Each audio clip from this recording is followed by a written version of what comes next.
Assalamualaikum warahmatullahi wabarakatuh. Innal hamdalillah nahmaduhu wa nasta'inuhu wa nastaghfiruhu wa na'udzu bihi wa natawakkalu 'alaihi wa na'udzu billahi min shururi anfusina wa min sayyi'ati a'malina.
এখন আমরা পবিত্রতা হাসিল করা বলতে কি বুঝি? ওযু করা বুঝি, শরীর পাক বুঝি, মুখের পবিত্রতা বুঝি, গোসলের প্রয়োজন হলে গোসল করা, ওযুর প্রয়োজন হলে ওযু করা, জামা কাপড় ধুতে করার প্রয়োজন হলে জামা কাপড় ধুতে করা, যেখানে বসে আমি নামাজ পড়ব সেটা যদি অপবিত্র হয় সেটাকেও পবিত্র করা। খালি এইটা না, আমি আমি যেখানে বসবাস করবো, যেখানে ঘুমাবো, আমি যেখানে থাকবো, সেই বাড়ি ঘর আমার থাকার জায়গা, আমার শোয়ার জায়গা, আমার নামাজের জায়গা, আমার চলার পথ সব কিছু আল্লাহ রাসূল সাল্লাল্লাহু আলাইহি ওয়াসাল্লাম পরিষ্কার করার নির্দেশ দিয়েছিলেন। আল্লাহ রাসূল সাল্লাল্লাহু আলাইহি ওয়াসাল্লাম মদিনায় যাওয়ার পরে আল্লাহ রাসূল সাল্লাল্লাহু আলাইহি ওয়াসাল্লাম মুসলমানদের উদ্দেশ্য করে বলেছিলেন, নাযিফু, তোমরা পবিত্র থাকো এবং বাড়ির আশপাশ আঙিনা সবকিছু পরিষ্কার পরিচ্ছন্ন রাখো। তোমরা তর্কের ইহুদিরা অপরিষ্কার থাকো, বাড়ি ঘর সেরকম পরিষ্কার পরিচ্ছন্ন রাখতো না, বাড়ি ময়লা জমা করে রাখতো। আল্লাহ রাসূল সাল্লাল্লাহু আলাইহি ওয়াসাল্লাম বললেন, তোমরা ইহুদিদের অনুসরণ করবে না। ইহুদিরা যেরকম বাড়ি ময়লা আবর্জনা জমা করে রাখে, তোমরা সেটা জমা করে রাখবে না। তোমরা বাড়ি ঘর সব জায়গায় পরিষ্কার পরিচ্ছন্ন থাকবে। সম্মানিত উপস্থিতি, আমাদের বেঁচে থাকার জন্য খাবার দরকার হচ্ছে, পড়ার দরকার হয়, বাথরুমের দরকার হয়, পেশাবের দরকার হয়, সব কিছুরই দরকার হয়। এই প্রত্যেকটা বিষয়ের সুন্নাত, প্রত্যেকটা বিষয় কিভাবে করতে হবে আল্লাহ রাসূল সাল্লাল্লাহু আলাইহি ওয়াসাল্লাম আমাদেরকে শিখাই দিয়েছেন। আমি কিভাবে পেশাবখানায় যাব, কিভাবে পায়খানায় যাব, কিভাবে পবিত্রতা অর্জন করবো, সমস্ত কিছু আল্লাহ রাসূল সাল্লাল্লাহু আলাইহি ওয়াসাল্লাম আমাদেরকে শিখাই দিয়েছেন। আমাদের রোল মডেল আল্লাহ রাসূল, আমাদের রোল মডেল কে? আল্লাহ রাসূল। আল্লাহ রাসূল যেটা করেছেন সেটাই আমাদেরকে করতে হবে। যেই কাজটা আল্লাহ রাসূল করেন নাই আমি করতে যাবো ভালো মনে করে, সেটা ভালো হবে না, হিতে বিপরীত হয়ে যাবে। যেই কাজটা আমি ভালো মনে করবো, মনে করেন এই কাজটা অনেক ভালো, কিন্তু আল্লাহ রাসূল কোনোদিনও করেন নাই, ওটা কিভাবে ভালো হবে? ওটা তো ভালো হতে পারে না। এই পেশাব করা, পায়খানা করা, এই বিষয়ে আল্লাহ রাসূল সাল্লাল্লাহু আলাইহি ওয়াসাল্লাম তার উম্মতদেরকে নির্দেশ করতেছেন। আল্লাহ রাসূল সাল্লাল্লাহু আলাইহি ওয়াসাল্লাম তার উম্মতদেরকে নির্দেশ করে বলেন, ইয়া উম্মতেরা মান আতাল গায়িত ফালইয়াস্তাতির। ও উম্মতেরা, তোমরা যখন পায়খানা পেশাবখানায় তোমরা যাবা, তখন তোমরা নিজেকে আড়াল করে রাখবা। জনসম্মুখে বসবা না, রাস্তাঘাটে বসবা না, নদীর পাড়ে বসবা না। এমন একটা জায়গা তুমি নির্ধারণ করবা ওযু করার, পায়খানা করার জন্য, পেশাব করার জন্য এমন একটা স্থান তুমি নির্বাচন করো যেখানে কোনো মানুষের চক্ষুর নজর না পড়ে। নিজেকে আড়াল করতে হবে। এখন আপনারা প্রশ্ন করবেন, হুজুর আমরা তো আড়ালই করি, আমরা পায়খানায় যাই, পেশাবখানায় যাই, নির্দিষ্ট জায়গায় যাই, আমরা নিজেকে আড়ালই করি, এখন আবার আড়াল করার কথা কেন বলতেছেন?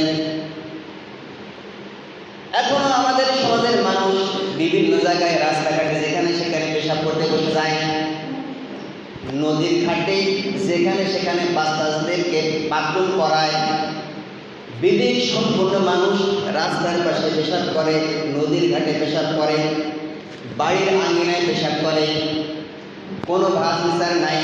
এরকম অনেকেরই আমারই নজর পড়ে, কিন্তু তখন স্টেট উপস্থিতি বলতে লজ্জাও লাগে। কিন্তু তাকে শিক্ষা দিতে হবে কিভাবে? তাদেরকে শিক্ষা দিতে হবে। এই শিক্ষা দেওয়ার মাধ্যম তো মসজিদ, এই খুতবা তো শিক্ষা দেওয়ার স্থান। আমরা অনেক সময় পেশাব করি, পেশাব করার পরে আমরা পবিত্রতা হাসিল করার জন্য কী কী কাজ করি? ঢিলাগুলো ব্যবহার করি, করতে হবে, পানি ব্যবহার করি, করতে হবে। কিন্তু আমরা একটা বিশাল বড় কমন একটা ভুল করি। বিশাল বড় কমন ভুল কোনটা? আমি পেশাব করলাম, পেশাব করার পরে কুলুপ নিয়ে আমি বলতে মাইলকে মাইল হাইটে বেড়ালাম। আমি হাইটে বেড়াচ্ছি, ইস্তেঞ্জা করতেছি, আমার মা দেখতেছে আমাকে, আমার বোন দেখতেছে, আমার নাতি দেখতেছে, অন্য মানুষ দেখতেছে। এটি কি লজ্জাকর কোনো বিষয় না? আল হায়াউ শুবাতুম মিনাল ঈমান। আল্লাহ রাসূল সাল্লাল্লাহু আলাইহি ওয়াসাল্লাম আমাদেরকে বললেন, ও উম্মতেরা লজ্জাশীলতা ইমানের অঙ্গ। এবার চিন্তা করে দেখেন, আমি যখন ইস্তেঞ্জা করার অজুহাতে মাইলকে মাইল রাস্তাঘাটে বেগানা নারী যে কোনো মানুষের সম্মুখে আমি ইস্তেঞ্জা করব, আমার লজ্জা থাকলো কোথায়? এখন বলবেন হুজুর আমরা পবিত্রতা হাসিল করবো কিভাবে?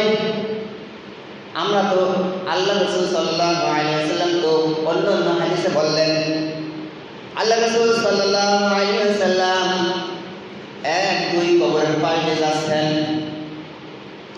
ইবনে আব্বাস রাদিয়াল্লাহু তাআলা আনহু বলেন, আল্লাহ রাসূল সাল্লাল্লাহু আলাইহি ওয়াসাল্লাম বলেন, এই দুই কবরবাসীকে কেন শাস্তি দেওয়া হচ্ছে তুমি কি জানো কিনা? এই দুই কবরবাসীর, এক কবরবাসীর এর জন্য শাস্তি দেওয়া হচ্ছে, সে পেশাব করার পরে পেশাব থেকে সে পবিত্র থাকতো না। অর্থাৎ পেশাব করার পরে যেভাবে পূর্ণ পবিত্রতা হাসিল করার দরকার ছিল সেরকম পবিত্রতা হাসিল সে করে নাই, তার কারণে তার কবরে আযাব হচ্ছে। কবরে আযাব হয় পেশাব থেকে পবিত্র না হওয়া। তাহলে পেশাব থেকে পাক কিভাবে হব? আল্লাহ রাসূল সাল্লাল্লাহু আলাইহি ওয়াসাল্লাম আমাদেরকে সমস্ত কিছুই শিক্ষা দিয়েছেন। আল্লাহ রাসূল সাল্লাল্লাহু আলাইহি ওয়াসাল্লাম আমাদেরকে বলেন, ও উম্মতরা, ইযা বালা আহাদুকুম ফালইস্তাতিম যাকারা সালাসা মাররাতিন ফাইন্না যালিকা ইউজজিউ আনহু। আল্লাহ রাসূল সাল্লাল্লাহু আলাইহি ওয়াসাল্লাম বলেন, ও উম্মতেরা, তোমরা যখন পেশাব করবা, পেশাব করার পরে তুমি কিভাবে পবিত্রতা হাসিল করবা? আল্লাহ রাসূল বলেন, পুরুষেরা তাদের পুরুষাঙ্গকে 3 বার টান দিলে, উপর থেকে নিচবার 3 বার টান দিলে, সুস্থ সবল মানুষের জন্য এইটাই তার পবিত্রতা হাসিলের জন্য যথেষ্ট। একজন সুস্থ সবল মানুষ তার 40 কদম হাঁটার কোনো প্রয়োজন নাই। একজন সুস্থ সবল মানুষ ভালো করে বুঝবেন, আল্লাহ রাসূল স্পষ্ট দুর্বল হাদিসের ভিতরে বলতেছেন। আল্লাহ রাসূল বলেন, ইযা বালা আহাদুকুম ফালয়ানতুম যাকারাহু সালাসা মাররাত ফাইন্না যালিকা ইউজজিউ আনহু। আল্লাহ রাসূল সাল্লাল্লাহু আলাইহি ওয়াসাল্লাম বলেন, ও উম্মতেরা, তোমাদের মধ্যে যদি কেউ পেশাব করে, পেশাব করার পরে সে কীভাবে পবিত্রতা হাসিল করে আল্লাহ রাসূল নিজেই শিখাই দিচ্ছেন। ও উম্মতেরা, পুরুষেরা তাদের অঙ্গকে 3 বার টান দেবে, 3 বার টান দিয়ে সে ঢেলা কুকুর ব্যবহার করবে অথবা পানি ধুয়ে ফেলবে, এটাই তার জন্য যথেষ্ট। এখন আপনি বলবেন, আমি তো সুস্থ না, আমি কি করব? সুস্থ সবল মানুষের জন্য এটাই তার জন্য যথেষ্ট। কে বলছেন? আল্লাহ রাসূল বলছেন। এখন আমরা যে 40 কদম হাঁটি, এটাই কোথায় পাইছেন? এটার কোনো দলিল ইসলামের ভিতরে নাই। যদি আমার প্রয়োজন হয়, আমি লুগ্ন হই, আমি ওই জায়গার ভিতরে লোকচক্ষুর আড়ালে আমার যত সময় প্রয়োজন তত সময় আমি ঢিলাগুলো ব্যবহার করব, কিন্তু মানুষের সম্মুখে যাওয়ার অনুমতি আল্লাহ রাসূল কোথাও দেন নাই। তাহলে আমরা যে কাজটা করি, এই কাজটা সঠিক হয় না ভুল হয়? ভুল হয় না? আল্লাহ রাসূল শিখাই দিয়েছেন না আমাদের যে কীভাবে ইস্তেঞ্জা করবেন।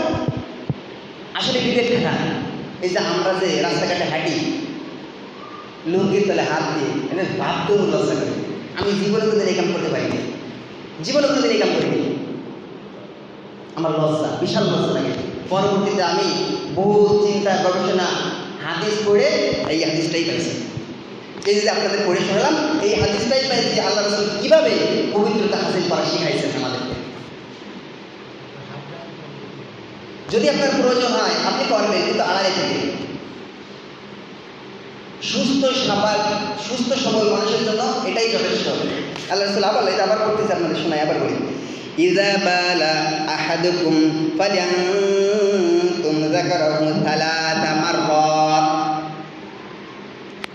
তোমরা যখন পেশাব করবা তোমাদের পুরুষকে 3 বার টান দাও, 3 বার, সালাসা মাররাত, 3 বার। আল্লাহ রাসূল এটাও বলেছেন, ফাইন্না, কেননা যালিকা, এইটা, ইউজজিউ আনহু, তার জন্য যথেষ্ট। ইউজজিউ আনহু, তার জন্য যথেষ্ট। তাহলে আমাদের 40 কদম হাঁটার কোনো প্রয়োজন আছে? আমরা 40 কদম হাঁটি, ভয়ঙ্কর একটা জিনিস। লজ্জাশীলতা ইমানের অঙ্গ।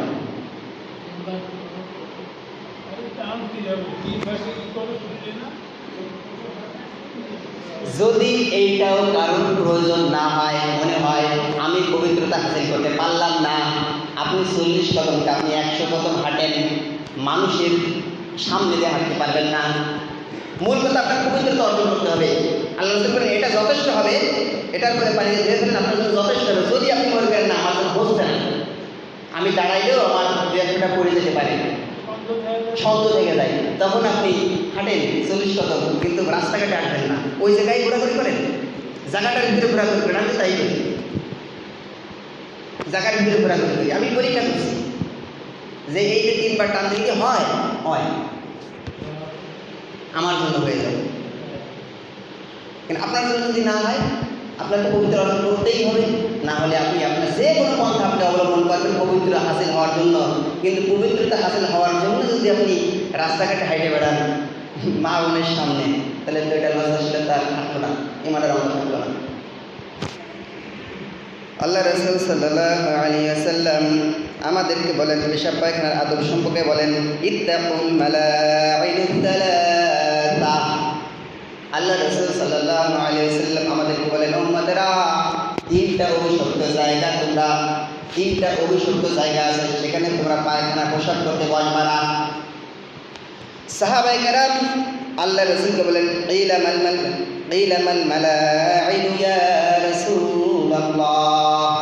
সাহাবায়ে কেরাম আল্লাহ রাসূলকে বলেন, ইয়া রাসূলুল্লাহ, সেই অভিশপ্ত 3টা জায়গা কি কি?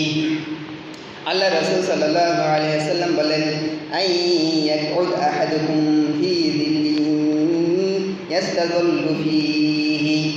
3টা অভিশপ্তের ভিতরে একটা অভিশপ্ত জায়গা এমন ছায়াদান ফলদান গাছ, ছায়াদানকারী গাছ, ফল দানকারী গাছ, যেখানে মানুষ আশ্রয় গ্রহণ করে, ফল দেয়, ওই গাছের নিচে পেশাব পায়খানা করো না, এটা অভিশপ্ত জায়গা। আর কি ফি তরিকিন, মানুষ রাস্তা দিয়ে হাঁটাচলা করে, এমন জায়গা মানুষ রাস্তা দিয়ে হাঁটাচলা করে, ওখানে পেশাব পায়খানা করা যাবে না, এটা অভিশপ্ত জায়গা। আর একটা জায়গা আউফি নাকইমা, আরেকটা হচ্ছে জলাধার, নদীর পাশ, পুকুরের পাড় এবং পানির ভিতরে, নদীর পাড়, পুকুরের পাড়, এইসব জায়গায় পেশাব পায়খানা করা সম্পূর্ণ নিষেধ। এই 3টা জায়গা হচ্ছে অভিশপ্ত জায়গা। রাস্তাঘাট, গাছতলায়, নদীর ঘাট, এগুলো হচ্ছে অভিশপ্ত জায়গা আল্লাহ রাসূলের ভাষ্য মতে। এইসব জায়গায় আমাদের পেশাব পায়খানা করা মোটেই শোভনীয় হবে না। আরেকটা আল্লাহ রাসূল সাল্লাল্লাহু আলাইহি ওয়াসাল্লাম পেশাব পায়খানার আদর্শ করেন, ইযা আতাইতুমুল গায়িতা, যখন তোমরা পায়খানা পেশাব করবা, ফালা তাস্তাকবিলুল কিবলাতা, ওয়ালা তাস্তাদবিরুহা। যখন তোমরা পেশাব পায়খানায় বসবা, তখন তোমরা কিবলাকে সামনে রাখবা না, আবার কিবলা যেন তোমার পিছনেও না পড়ে যায়, এটাও খেয়াল রাখতে হবে আমাদের। এই যে পেশাব পায়খানার আদর্শ করে যতগুলো হাদিস আছে, এই হাদিস থেকে আমরা এটাই বুঝতে পারি যে নির্ধারিত স্থান ছাড়া, পেশাব পায়খানা যে নির্ধারিত স্থান আমরা করা হয়, এই নির্ধারিত স্থান ছাড়া কোথাও তো পেশাব পায়খানা করা যায় না, নির্ধারিত স্থান ছাড়া। আর নির্ধারিত স্থান পেশাব পায়খানা করার পরেও আমরা যখন পেশাব পায়খানা করবো, পূর্ণরূপে আমি আমার পবিত্রতা হাসিল করবো, এবং যেখানে আমি পেশাব করবো সেখানে পবিত্রভাবে সুন্দরভাবে পানি ঢেলে পরিষ্কার করে রাখতে হবে। তার কারণ আমি ইচ্ছা করে জানি শুনে আমি পেশাব করলাম, পায়খানা করলাম, করার পরে আমি নোংরা করে ফিরে আসলাম, আরেকজন মুসলমান ভাই ওখানে গেল, এই যে তার দুর্গন্ধে কষ্ট হচ্ছে, এই কষ্ট কার কারণে হচ্ছে? আমার কারণে হচ্ছে। তা মুসলমানকে কষ্ট দেওয়া কি মুসলমানের জন্য কি জায়েজ? কোনোভাবে জায়েজ হবে না। আল্লাহ রাসূল সাল্লাল্লাহু আলাইহি ওয়াসাল্লাম বলেন, আম্মাতু আযাবিল কবরি ফিল বাউলি ফাস্তানসিহু মিনাল বাউল। আল্লাহ রাসূল সাল্লাল্লাহু আলাইহি ওয়াসাল্লাম বলেন, পেশাব পায়খানা থেকে পবিত্র না হওয়ার কারণে, পেশাব থেকে সুন্দরভাবে পবিত্র না হওয়ার কারণে, এই যে পেশাব থেকে পবিত্র না হলে এই কারণটাই কবরের আযাবের কারণ। পেশাব থেকে পবিত্র হলাম না, এই কারণটা হচ্ছে কবরের আযাব হওয়ার অন্যতম কারণ। আমি ফিরাই সময় আমার একটা অভ্যাস, আপনারা দেখেন আমি কি করি, বলে আপনার হেঁটে যাই, আমি বলি বাইক কিনে যান, কিছু একটা কাজ আছে, কি কাজ, নামাজ পড়তে, হুজুর আমার জামা কাপড় পাক, জামা কাপড় পাক নাই কিসের জন্য, ওই পেশাব করে ঢিলাগুলো ব্যবহার করিনি, পানি নেই নাই, এটাই তো। তাই এই যে পেশাব থেকে পবিত্র না হওয়া, পবিত্র না হলে কবরের আযাবের কারণ, পেশাব থেকে পবিত্র না হওয়া কবরের আযাবের কারণ। পেশাব থেকে পবিত্র সবসময় থাকতে হবে। আর তবুও শাকুল ঈমান, পবিত্রতা ঈমানের অঙ্গ। আমি মুসলমান, আমি ঈমানদার, আমি পবিত্র থাকলাম না, আমার নামাজের দরকার হচ্ছে, কোরআন তেলাওয়াতের দরকার হয়, সবসময় আমার পবিত্র থাকতে হবে, আমি নামাজ পড়বো পবিত্র না। আমি একটা জায়গায় গেলাম, যাওয়ার পরে বাজার ঘাটে গেলাম, আমার বাজারে মসজিদে নামাজ পড়ার দরকার, যখন আমার পবিত্র না, তাহলে নামাজ পড়াবো কীভাবে? পবিত্রতা অর্জন করাই লাগবে। পবিত্রতা অর্জন করা ঈমানের অঙ্গ। আল্লাহ রাসূল সাল্লাল্লাহু আলাইহি ওয়াসাল্লাম বলেন, আল্লাহ রাসূল সাল্লাল্লাহু আলাইহি ওয়াসাল্লাম বলেন, আল্লাহুম্মা ইন্নী আউযু বিকা মিনাল খুবুথি ওয়াল খাবাইস। আমরা যখন পেশাবে যাব, পায়খানায় যাব, আমাদের কাজটা হচ্ছে এই দোয়া পড়া, আল্লাহুম্মা ইন্নী আউযু বিকা মিনাল খুবুথি ওয়াল খাবাইস। একজন সাহাবী বাথরুমে গেছেন, বাথরুমে যাওয়ার পরে ওই সাহাবীকে জিনে মেরে ফেলছে, জিনে মেরে ফেলছে। তারপরে আল্লাহ রাসূল সাল্লাল্লাহু আলাইহি ওয়াসাল্লাম বলেন, তোমরা যখন পেশাব করতে যাবা, পায়খানা করতে যাবা, তখন এই দোয়াটা পড়বা, আল্লাহুম্মা ইন্নী আউযু বিকা মিনাল খুবুথি ওয়াল খাবাইস। তোমরা যখন পেশাব করবা, পায়খানায় যাবা, তার আগে এই দোয়াটা পড়বা। এই দোয়ার অর্থ হচ্ছে, আল্লাহুম্মা, হে আল্লাহ, ইন্নী আউযু বিকা, নিশ্চয়ই আমি আপনার কাছে পানা চাইতেছি, মিনাল খুবুথি ওয়াল খাবাইস, শয়তান থেকে আমরা আপনার কাছ থেকে পানা চাই। আল্লাহ রাসূল সাল্লাল্লাহু আলাইহি ওয়াসাল্লাম, কানান নবী সাল্লাল্লাহু আলাইহি ওয়াসাল্লাম ইযা খারাজা মিনাল খালাই ক্বালা গুফরানাক। এরপরে আল্লাহ রাসূল সাল্লাল্লাহু আলাইহি ওয়াসাল্লাম যখন বাথরুম থেকে বের হইতেন, তখন বলতেন গুফরানাক। বাথরুম থেকে বাইরে হয়েছি, তখন আল্লাহর শুকরিয়া আদায় করতে হবে। আলহামদুলিল্লাহিল্লাযী আযহাবা আন্নিল আযা ওয়া আফানি। এর আগে গুফরানাকা, আল্লাহ রাসূল সাল্লাল্লাহু আলাইহি ওয়াসাল্লাম বলেন গুফরানাকা, আল্লাহর কাছে ক্ষমা প্রার্থনা করেন, আল্লাহ আমাকে তুমি মাফ করে দাও। গুফরানাকা বলাটা সুন্নাত, এতটুকু বললেও যথেষ্ট হবে, কিন্তু আমাদের শেখানো হয় গুফরানাকা আলহামদুলিল্লাহিল্লাযী আযহাবা আন্নিল আযা ওয়া আফানি, এটা যে পরিপূর্ণ, কিন্তু যদি গুফরানাকা বলে এটাও তার জন্য যথেষ্ট হবে।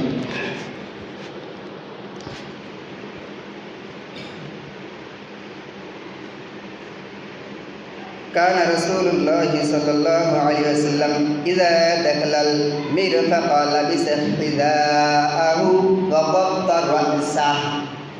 আল্লাহ রাসূল সাল্লাল্লাহু আলাইহি ওয়াসাল্লাম যখন বাথরুমে পেশাবখানায় যাইতেন, তখন জুতা পরিধান করতেন আর মাথা আবৃত করতেন। বাথরুমে যাওয়ার আগে, পেশাবখানায় যাওয়ার আগে জুতা পরিধান করা সুন্নাত, মাথা ঢাকাটাও সুন্নাত। কেন? আল্লাহ রাসূল সাল্লাল্লাহু আলাইহি ওয়াসাল্লাম ইযা দাখালাল মিরফাকা লাবিসা হিযাউহু, লাবিসা তিনি পরিধান করতেন, হিযাউহু তার জুতা, আর ওয়াকাত্তা রাসাহু, আর তার মাথাটা আবৃত করতেন। আল্লাহ রাসূল সাল্লাল্লাহু আলাইহি ওয়াসাল্লাম বলেন, লা তুকবালু সালাতুম বিগাইরি তুহুরিন ওয়ালা সাদাকাতুম মিন গুলুল। আল্লাহ রাসূল সাল্লাল্লাহু আলাইহি ওয়াসাল্লাম বলেন, পবিত্রতা অর্জন করা ছাড়া নামাজ কবুল হয় না, অর্থাৎ ওযু ছাড়া নামাজ হয় না, আর বৈধ সম্পদ ছাড়া দান কবুল হয় না। আমি নামাজ পড়তেছি, আমার ওযু হচ্ছে না, নামাজ পড়তে পড়তে পড়তে পড়তে কপাল ফাটাই ফেললাম, আমি পরিপূর্ণ সুন্দরভাবে ওযু করলাম না। এই যে সুন্দরভাবে ওযু করলাম না, ওযু হইল না, এর কারণে যতই নামাজ পড়ি ওযু ছাড়া নামাজ কবুল হবে না। আর আমি লক্ষ লক্ষ টাকা, কোটি কোটি টাকা, হাজার হাজার কোটি টাকা মানুষের কল্যাণের জন্য দান করলাম, মসজিদ বানালাম, মাদ্রাসা বানালাম, এই যে দান করলাম, এই যে সম্পদ, এই সম্পূর্ণ সম্পদ আমার অবৈধ সম্পদ, মানুষকে ঠকানো সম্পদ, চুরি করা সম্পদ, ডাকাতি করা সম্পদ, ঘুষ খাওয়া সম্পদ, এই যে যত মানুষের মাল আত্মসাৎ করা সম্পদ, যত অবৈধ সম্পদ, এই সম্পদ দিয়ে যতই সদকা পরিদান করি আল্লাহর দরবারে এটা কবুল হবে না। তাহলে নামাজ পড়তে হলে আমার ওযু লাগবে। তাহলে ওযু করা শিখতে হবে আমাদের। ওযু কীভাবে করতে হবে? ওযু কীভাবে করতে আমরা জানি না?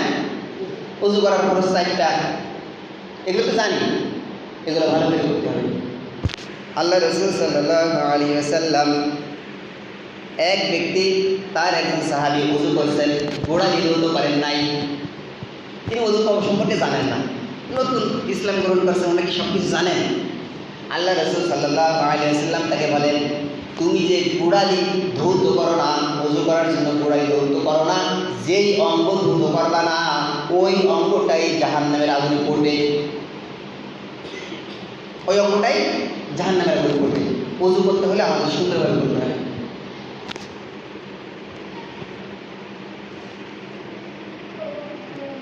আল্লাহ রাসূল সাল্লাল্লাহু আলাইহি ওয়াসাল্লাম বলেন, আলা আদুল্লুকুম আলা মা ইয়াহমিলুল্লাহু বিহিল খাতায়া। আল্লাহ রাসূল সাল্লাল্লাহু আলাইহি ওয়াসাল্লাম বলেন, ও উম্মতেরা, আমি কি তোমাদেরকে এমন একটা জিনিস শিক্ষা দিব না যার কারণে তোমাদের সমস্ত গুনাহ আল্লাহ মাফ করে দিবেন। ওয়া ইয়ারফাউ বিহি দারাজাত, আর তার কারণে তোমাদের মর্যাদা বৃদ্ধি করে দিবে। সাহাবা একরাম বলে, ক্বালু বালা ইয়া রাসূলুল্লাহ। সাহাবা একরাম বলেন, বালা, অবশ্যই ইয়া রাসূলুল্লাহ, অবশ্যই সেই জিনিসটা আমাদেরকে বলে দিন। ক্বালা ইসবাগুল উদুই আলাল মাকারিহি ওয়া কাথরাতুল খাতাইল মাসজিদি। আল্লাহ রাসূল বলেন, কষ্ট সত্ত্বেও যে পূর্ণরূপে সুন্দরভাবে ওযু করে, কষ্ট হওয়া সত্ত্বেও সুন্দররূপে ওযু করে, ওয়া কাসরাতুল খাতাইল মাসজিদি, আর বেশি বেশি মসজিদে গমন করে, ওয়া ইনতিযারুস সালাতি বা'দাস সালাতি ফালিযালিকুমুর রাব্বাত। আল্লাহ রাসূল সাল্লাল্লাহু আলাইহি ওয়াসাল্লাম আমাদেরকে বলেন, ও উম্মতেরা, আমি কি তোমাদেরকে এমন একটা জিনিস শিক্ষা দিব না যার কারণে তোমাদের সমস্ত গুনাহ আল্লাহ মাফ করে দিবেন আর তোমাদের মর্যাদা পূর্ণ রাশি দিয়ে বাড়াইয়া দিবেন। সাহাবায়ে কেরাম বলেন, ইয়া রাসূলুল্লাহ, অবশ্যই সেই জিনিসটা আমাদেরকে বলে দিন।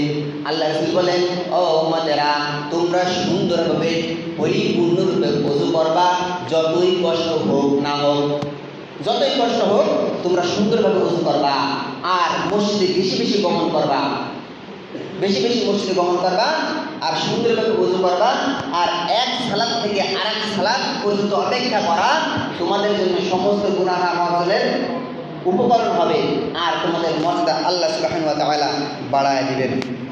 আল্লাহ রাসূল সাল্লাল্লাহু আলাইহি ওয়াসাল্লাম অন্য হাদিসে বলেন, ইযা তাতাহহারা আর-রাজুলু থুম্মা আতাল মাসজিদা ইয়ারআস সালাতা কাতাবা লাহু কাতিবুহু বিকুল্লি খুতওয়াতিন ইয়াখতুহা ইলাল মাসজিদি 10 হাসানাত। আল্লাহ রাসূল সাল্লাল্লাহু আলাইহি ওয়াসাল্লাম বলেন, তোমাদের মধ্যে যে ওযু করিয়া ঘর থেকে বাইর হলো মসজিদের উদ্দেশ্যে, কিসের জন্য? আমরা যে নামাজ পড়ার জন্য ওযু করিয়া বাড়ি থেকে ঘর থেকে বাইর হইলাম নামাজের উদ্দেশ্যে, এর বদলা কি হবে? 10 হাসানাতি আকাইদু। আমরা যে এই যে ওযু করার পরে নামাজের উদ্দেশ্যে মসজিদে আসছি, ওযু করে সর্বপ্রথমে ওযু করে আসছি, পবিত্রতা অর্জন করে, এর বদলতা প্রত্যেকটা কদমে কদমে আল্লাহ সুবহানাহু ওয়া তাআলা প্রত্যেকটা কদমে কদমে 10টা নেকি আমলনামায় লিখে দিবেন। ওযু করে আসতে হবে, শর্ত হচ্ছে ওযু করে আসতে হবে। وقاعد يرعى الصلاة القانت ويكتب من المصلين من حين يخرج من بيته حتى يرجع إليها।